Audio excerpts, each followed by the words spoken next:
Hello, Americans. I'm Paul Harvey, and this is the testing time. We are being tested, you know, you and I, individually and collectively.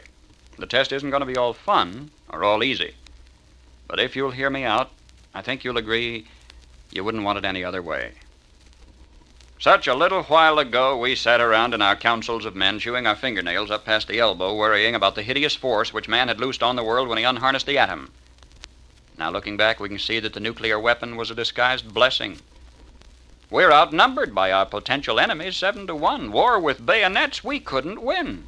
The big bomb was the equalizer, which cut the limitless hordes of Asia down to our size. This awesome weapon stood between us and slavery.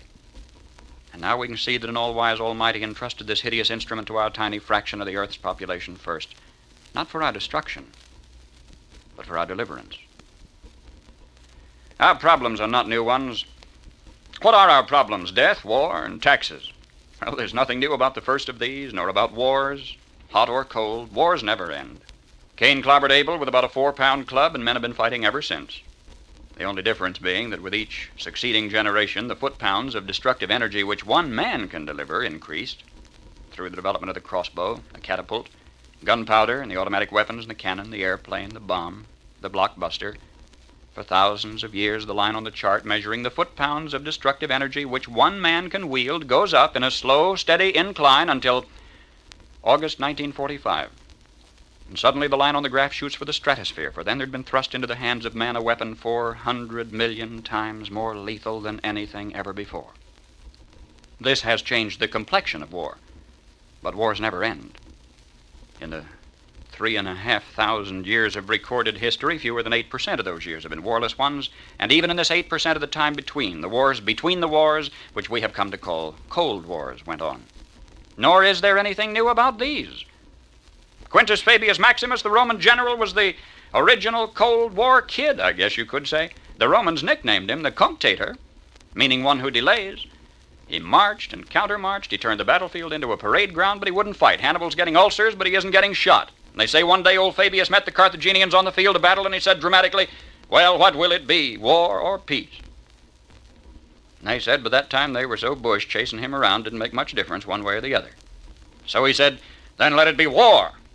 And with a dramatic flourish, he flung his toga to the ground and ran as fast as he could in the opposite direction. No, there's nothing new about wars, hot or cold. Cold wars are waged by the forces of espionage and counter-espionage. And history demonstrates that who wins this war between the wars generally determines who gets the drop on whom when somebody blows the whistle on a shooting match. Now, however, with the major world powers armed with weapons of annihilation, it is possible that for the first time in history, the Cold War between the wars may be perpetuated. You see, when you and I were boys, we used to resolve our differences as boys with our fists, and generally, you or I would come home with a black eye or a bloody nose, but the difference was resolved.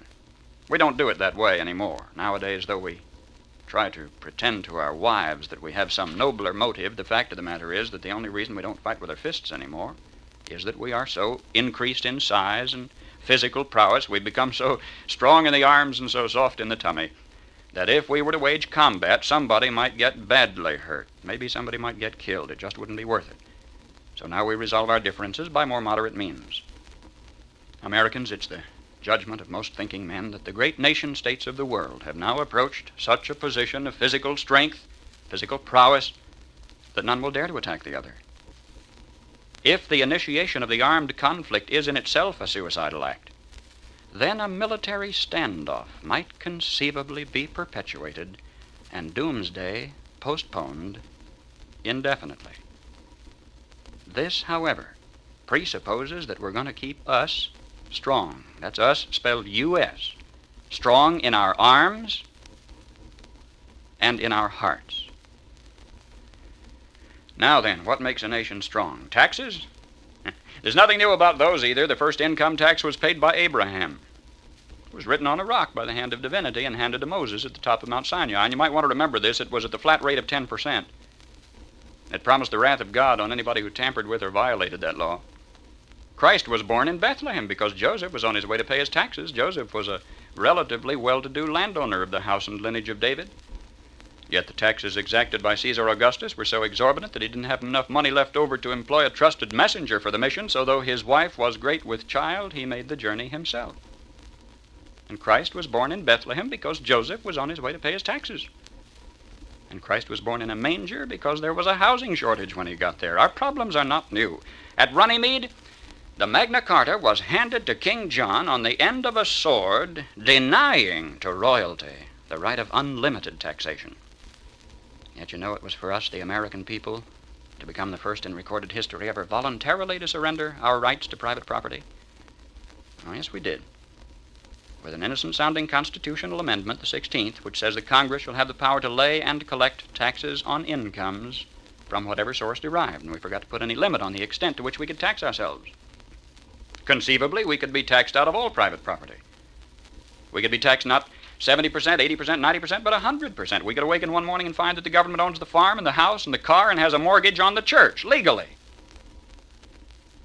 Historically, whenever any nation has taxed its people more than 25% of their national income, initiative was destroyed and that nation was headed for economic eclipse. Presently, the American people are being taxed 33% of their total income. History says we'll roll forward on momentum for a little while, but we'd better get some more gas in the tank pretty quick.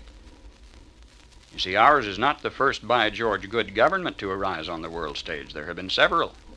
Rome, Spain, and Greece, and China, and each enjoyed about 150 years at its zenith. That's just about our time in the New World. And then each decayed away. Not one of them was ever destroyed by anybody else's marching legions. Each rotted away, morally, socially, culturally, economically, simultaneously. You know, one of the most cruel paradoxes of history is this. Because each was a good government, it bore bountiful fruit. And when it bore bountiful fruit, the people got fat. And when they got fat, they got lazy. And when they got lazy, they began to want to absolve themselves of personal responsibility and turn over to government to do for them things which traditionally they had been doing for themselves. At first, there appears to be nothing wrong in asking government to perform some extra service for you, but if you ask government for extra services, government, in order to perform its increasing function, has to get bigger, right? And as government gets bigger, in order to support its increasing size, it has to what? Tax the individual more. So the individual gets littler. And to collect the increased taxes requires more tax collectors, so the government gets bigger, and in order to pay the additional tax collectors, it has to tax the individual more, so the government gets bigger and the individual gets littler. And the government gets bigger and the individual gets littler, until the government is all-powerful. The individual is hardly anything at all. The government is all-powerful. The people are cattle. Now, some believe that the need is for a vigorous, strong man to arise on the scene, to regulate and regiment the affairs of men. Yet history tells us there have been several such. Once upon a time, there was a nation great and powerful and good. She was suffering from the aftermath of war, from a depression. And then came upon the scene a leader, an idealist, self-confident, intolerant of criticism. Wisely, he limited his early activities to combating the financial depression. Nobody could argue with that. But in a while, he began to regulate business and establish new rules to govern commerce and finance. Some of them in diametrical disagreement with the God-made laws of supply and demand, but anybody who disagreed with those new rules was promptly fired. The new leader saw that under the old system of free enterprise, landlords prospered, so he levied new taxes to take away their profits and destroy what he called the monopoly of capital. To please laborers, he controlled prices. To win the favor of the farmers, he gave them loans and subsidies. The national debt mounted alarmingly. Whenever anybody tried to tell him that governments, even as people, can go broke when they spend beyond their incomes, he said they just didn't understand deficit finance. Well, what do you say? Did he build on rock or on sand? I say on sand. For you see, this was the story of Emperor Tsu Tungpo, who led China to its doom more than 1,000 years ago.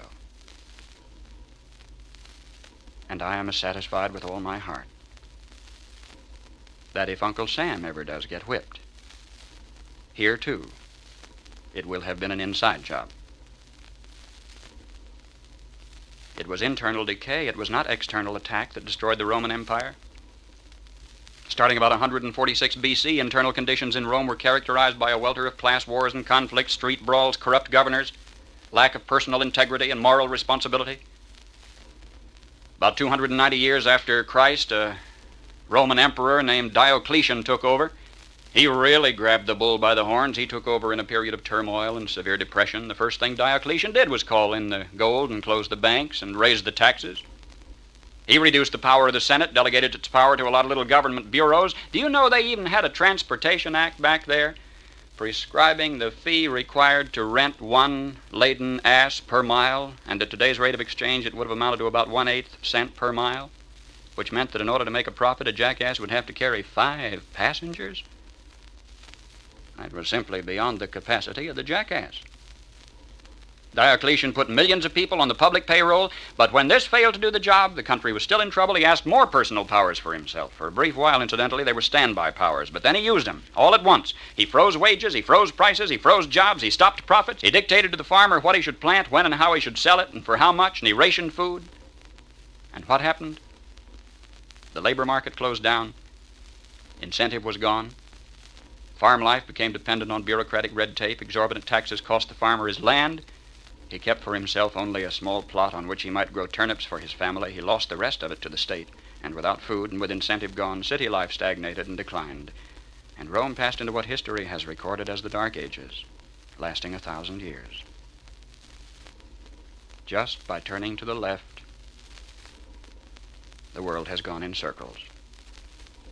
A nation would evolve from a monarchy into an oligarchy, from oligarchy to dictatorship, from dictatorship to bureaucracy, from bureaucracy to pure democracy, where finally the people would cry out from the chaos and confusion of the streets, "Oh, please, God, give us a king," and God would give them a king, and they'd have a monarchy again and start the whole silly cycle anew. Now, either we will profit from the errors of their ways, or it follows as the night the day, our children are going to have to relive the Dark Ages all over again. We can perpetuate the military standoff.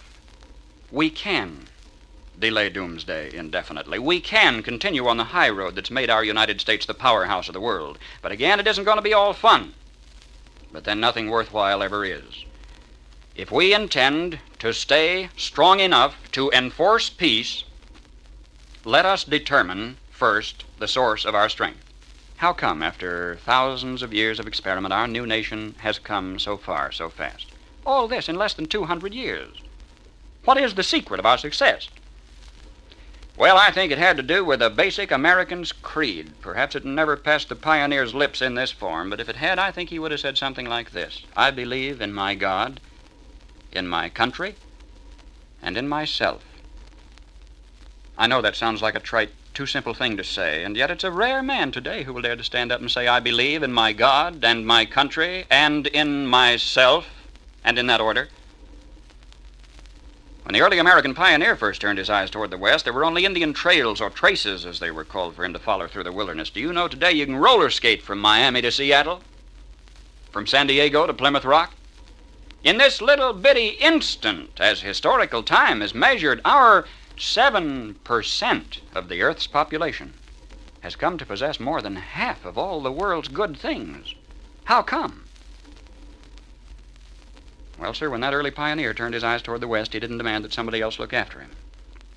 He didn't demand a free education. He didn't demand a guaranteed rocking chair at eventide. He didn't demand that somebody else take care of him if he got ill or got old. There was an old-fashioned philosophy in those days that a man was supposed to provide for his own and for his own future. He didn't demand a maximum amount of money for a minimum amount of work, nor did he expect pay for no work at all. Come to think of it, he didn't demand anything. That hard-handed pioneer just looked out there at the rolling plains, stretching away to the tall green mountains, and then lifted his eyes to the blue skies and said, "Thank you, God. Now I can take it from here." Now that spirit isn't dead in our country. It's dormant. It's been discredited in some circles, driven underground, but it isn't dead. It's just that a few seasons ago, politicians baiting their hooks with free barbecue and trading a Ponzi promise for votes began telling us, we don't want opportunity anymore, we want security. We don't want opportunity, they said, we want security. They said it so often we came to believe them. We wanted security. And they gave us chains, and we were secure. Suddenly, with our constitutional guarantees depleted, with our national character eroding away, with our tax laws penalizing those who dare to prosper, with workers concentrating on how little they can get by with instead of how much they can produce, suddenly we looked overhead one day to discover that the first tin moon in space was a Russian accomplishment. That free men dragging their feet had been outdistanced by slave workers dragging their chains, and we were sore afraid.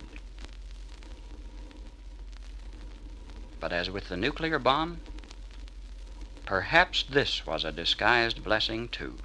Maybe a dramatic accomplishment by this Cold War adversary was necessary to get us off our dead centers and back to work again. If we can revive in ourselves, then in our youth, something of that basic American's creed, the horizon has never ever been so limitless. For man stands now on the threshold of his highest adventure of all, his first faltering footsteps into space. 20 years from today, half of the products you will be using in your everyday living aren't even in the dictionary yet. We've got it made. If we just keep on keeping on, we've got it made. And if we don't, we will follow those other great nation-states of history into the graveyard of ignominious oblivion. History promises only this for certain: we will get exactly what we deserve. You see, storms are a part of the normal climate of life. I've not promised you a horizon of no work and all ease, all honey and no bees, because storms are a part of the normal climate of life. Sometimes the storm takes the shape of an economic catastrophe or a military holocaust or a prolonged drought or a terrifying flood. But storms are a part of the normal year-in, year-out climate of life. We sometimes think our generation has been especially discriminated against, but in every generation, young folks have wondered whether they should pursue an education or take the easiest possible way, whether they should enter the professions or not. Young folks have wondered whether they should marry or no. Young marrieds have wondered whether they ought to bring babies into an era of regulation and regimentation. In every hour of history there have been these questions, the same as we have today, because there have always been storms to test men. Americans, a paradise is being prepared somewhere. A perfect place. Don't you see? We've got to prove here we deserve to be there. And if there were perpetual sunshine, there'd be no victory. So storms are a part of the necessary climate of life. This is the shakedown cruise. Here's where we separate the men from the boys. If you and I conceivably could roll out a plush carpet on which our youngsters could walk off into a problem-free future, don't you see it would not be to their best interests for us to do so? They deserve a crack at this test, too. Storms are a part of the normal climate of life. There's an election going on all the time. The Lord votes for you, the devil votes against you, and you cast the deciding vote. Americans, for some reason, are being especially tested because we have been so richly blessed with the bounteous good things which invite sloth. Storms are a part of the normal climate of life. But what happens to a rooster in a storm? He goes over in a corner of the hen house and gets soaking wet and shivers and shakes and develops, what is it, coccidiosis or pip or one of those things roosters gets, and dies. But what happens to an eagle in a storm? He sees the dark clouds. He sees them coming. But did you know this? The eagle, when he sees the dark clouds out there on the horizon, takes off and lets the tremendous storm winds in the vanguard of the turbulence actually help buoy him aloft and help him. I mean, the winds, the storm winds themselves are lifting the eagle until finally he is soaring above the storm in the sunshine. That's the answer, Americans. Storms are a part of the normal climate of life. We've got to learn to ride them. If, however, you do not share my personal conviction concerning this testing time, I mean, if the gravy train running 3 sections and the factory whistles summoning 3 shifts are creating too much din for a still, small voice to be heard, let us nonetheless, with the conscience of reasonable men, preserve and protect and defend this last great green and precious place on earth against all its enemies, foreign and domestic, so help us God. If only because so many people you never knew have broken their hearts to get it and to keep it for you. Once upon a time there was an old hermit in the hills of Tennessee.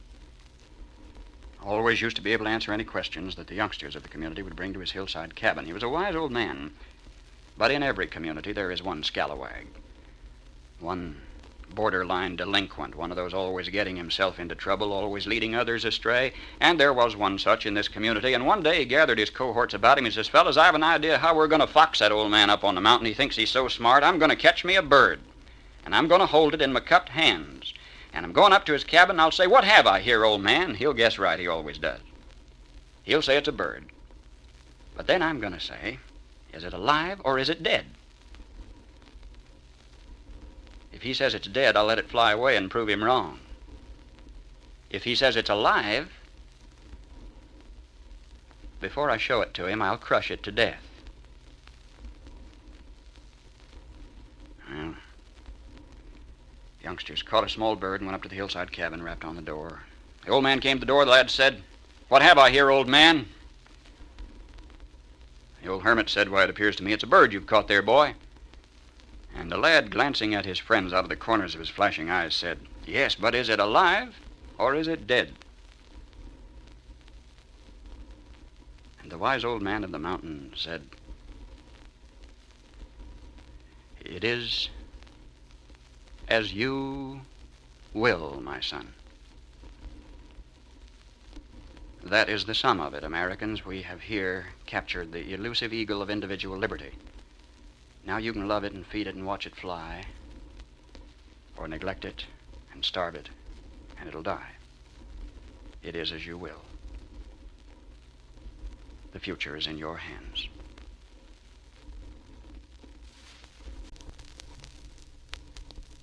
Gentlemen of the press, two of our number have distinguished themselves above all others.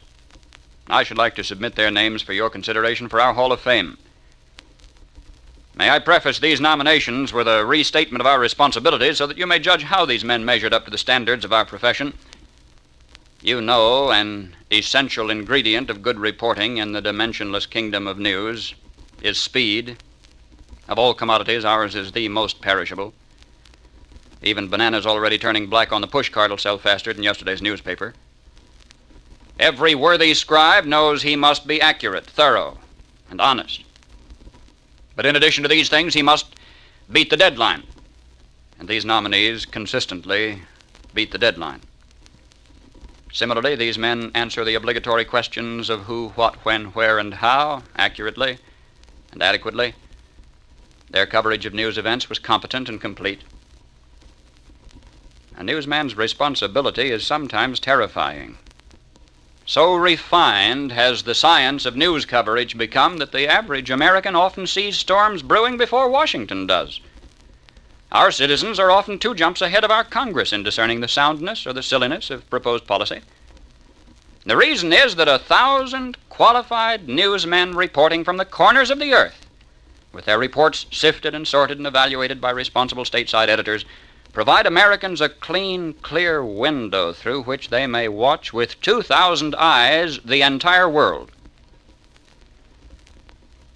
Recently, I visited the capitals and the crossroads of the Mediterranean. I was close enough to see and taste and smell the festering ulcers of the Middle East. But you know, Americans at home had a more comprehensive view of what was going on than I did. From a frontline command post or a walled and guarded consulate or with forces in the field, nobody can measure the ebb and flow of political tides. A forecaster can appraise and evaluate and anticipate the weather better from a distance, relying on qualified sources in the scattered storm areas than he can from inside a thunderhead. President Eisenhower has said, "I think governments are far more stupid than are their peoples." Our eyes and ears are more varied, hence more reliable. Newsmen overseas, for example, are more highly trained, more highly paid, more free to think than are the career officers of the State Department, whose safest bet for promotion is to stay in line, march in place. Bishop Henry Knox Sherrill says there is often a blessed common sense possessed by ordinary men and women which leads them to discern between the vital and the secondary. The men and women of the United States, and much of the rest of the world, have learned to respect these two newsmen whose names I herewith submit, to respect their blue pencil precision, to trust their interpretation of the news stories they have covered and the relationship of those developments to the average reader. So many journalists have distinguished themselves since the days when ancient Greek runners used to bring news of coastwise shipping to their Athenian masters, that the selection of two men to tower over all of those is a decision not to be taken lightly. And I will not ask for your immediate verdict, but if you will consider them and their qualifications for this supreme honor, I'm confident that you will vote these two reporters the distinction which they've earned. It must be considered to their credit rather than otherwise that both these men were part-time reporters. Actually, one of them was a physician and the other was a tax collector, and yet each found time to report with professional precision the facts in the stories he covered. Also, each incorporated in his coverage the pathos, the tears of joy and sorrow that have seasoned every human drama since Eden.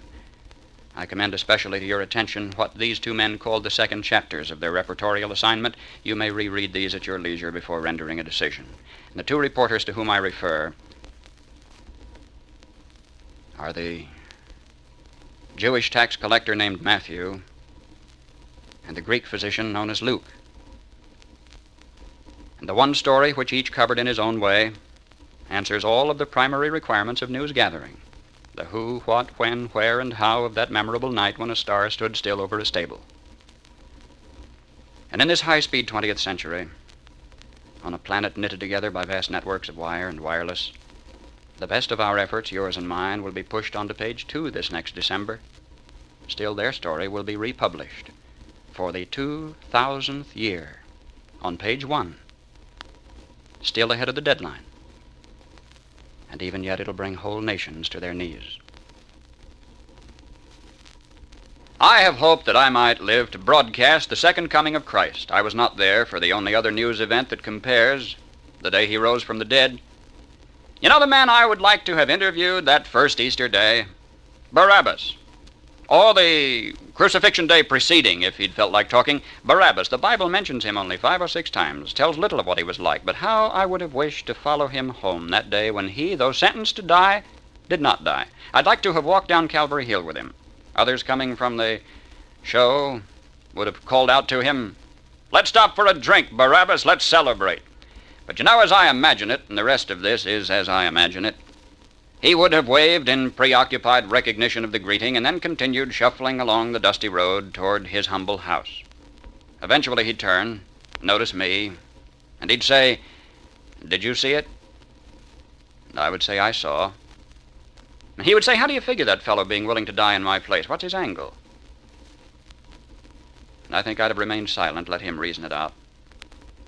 At the foot of the hill, Barabbas and I ducked away from the crowds, took a camel trail shortcut past rows of square houses, their flat tops strung with drying vegetables, ripening fruit, their occupants away or just coming awake between midday and mealtime. It was hot. The air was bittersweet from desert flowers and dung fires. Barabbas was like a man sleepwalking. I had never seen him like this. I had seen him leading riots and brought in for robbery, fighting, licentiousness, finally tried for murder, violent, abusive, sullen sometimes, but never like this. We had seen 3 men die up there on the hill. We'd seen men die before. But one of these had died in his place, and Barabbas just couldn't figure it out. I don't know what brought his wife to the door. Apparently she hadn't heard. Her cry, "Barabbas," was of disbelief, not delight. Her round, tired face remained expressionless.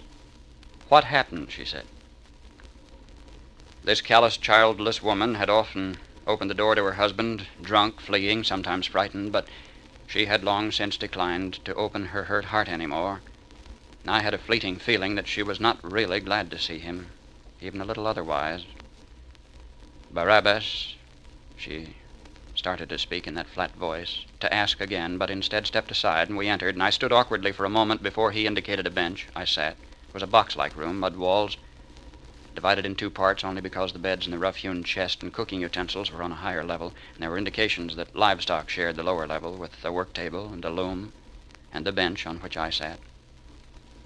At long last, Barabbas spoke. Pilate gave him a choice. A choice, said his wife. Who? The crowd for Passover, the whole mob voted who should die, him or me. The priests got 'em all riled up, and they voted him to die. I'm free. Barabbas stared at his wife and then at me. I don't think he saw either of us, and then he was talking again. Not elatedly, certainly not jubilant, but an incredulous expression evolved, like a man looking at a new baby, a kind of solemn wonder. He said, "This man Jesus, they tried to get him to confess. Pilate kept asking him. All he'd had to do was confess he was not the Son of God." "Oh, that one," Mrs. Barabbas interrupted. "Don't say that one that way, woman," Barabbas snapped. "He gave his life for me." There was a tense silence, and I dropped a large question into it. "Do you think," I said to Barabbas, "that he is the Son of God, the one Moses and the prophets predicted?" Again, Barabbas was silent a long moment. His wife was silent, and then he said, "I doubt it." Barabbas said he looked pretty much like anybody else to me, but I'll tell you something. Barabbas' eyes x-rayed mine. "I'm going back up there when they cut him down.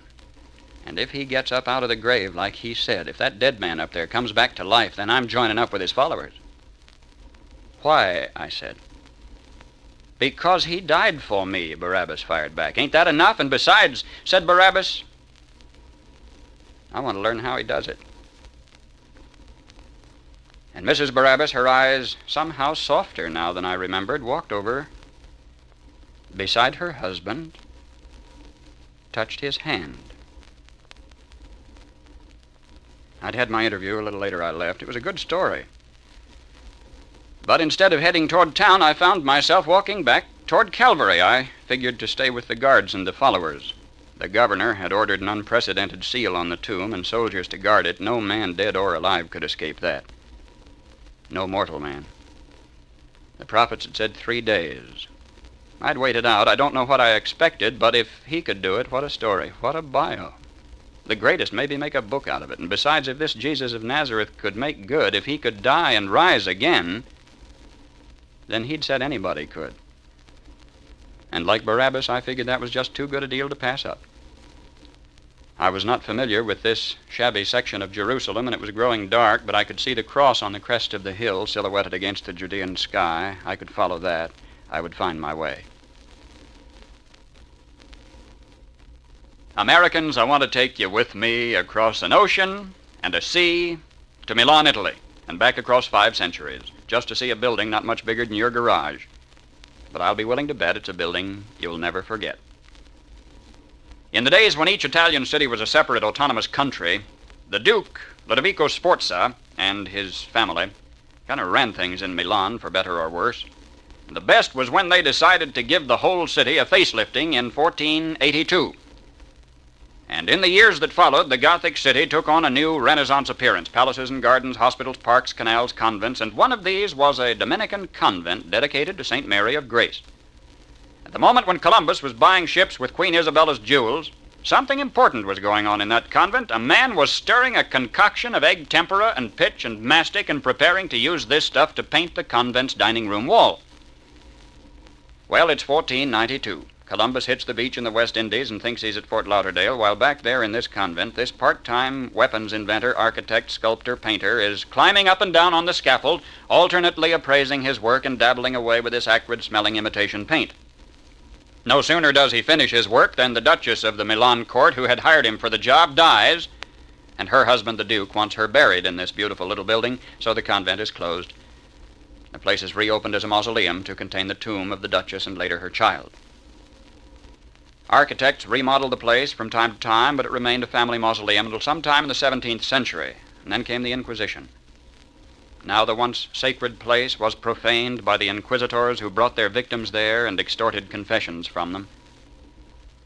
A half-century after that, the blood-stains had been worn or scrubbed away, and in 1786 the Dominican monks used the building for a school, and this room became a dining room for the friars, who then chopped a door through the painted wall into the kitchen. Now bear in mind that more than 200 years have passed since Columbus, and since that part-time painter used his strange oilless paint concoction on the wall, and despite flaking plaster and greasy kitchen fumes, that original paint was still there 200 years later, when the building became, as I say, a school again.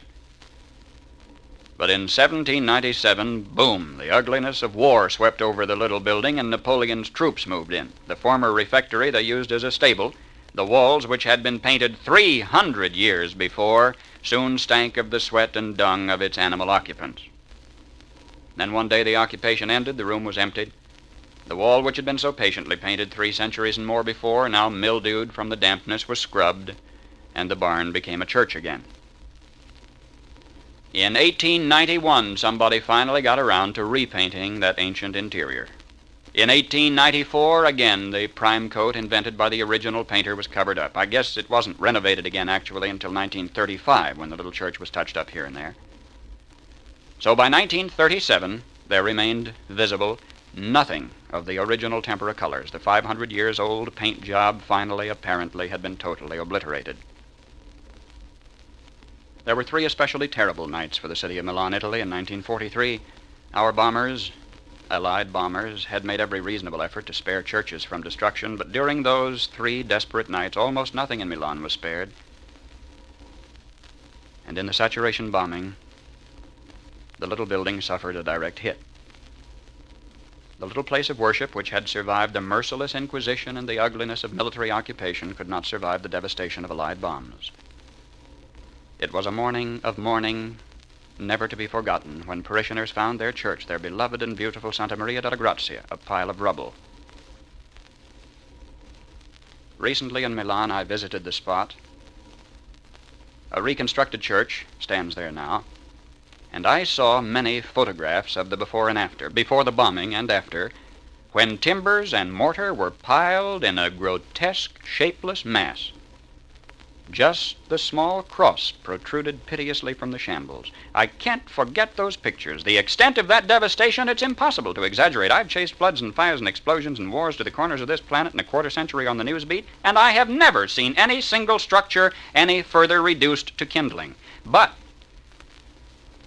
the story of Santa Maria della Grazia does not end there.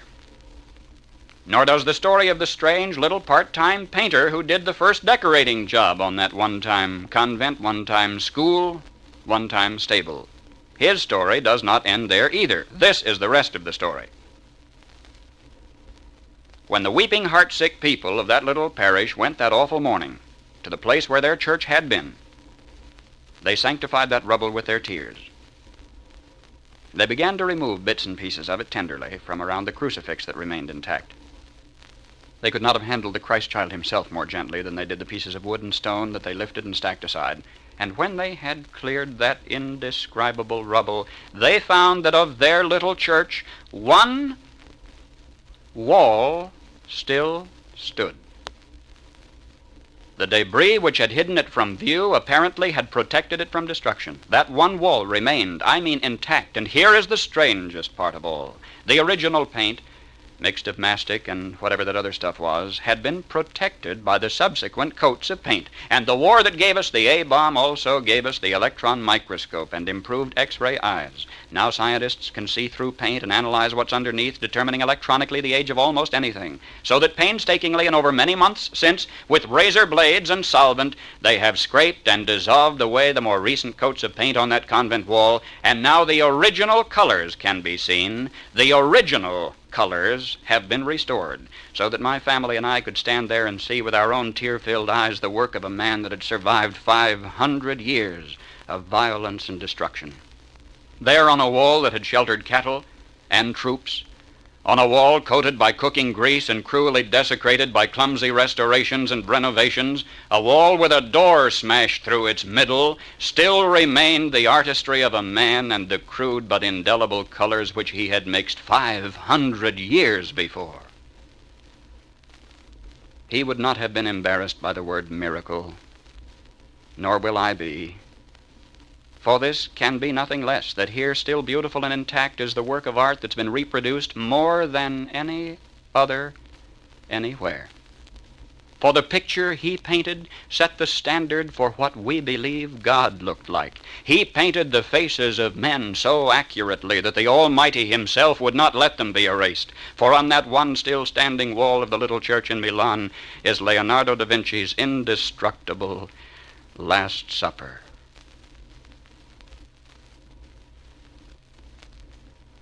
Now you know the rest of the story.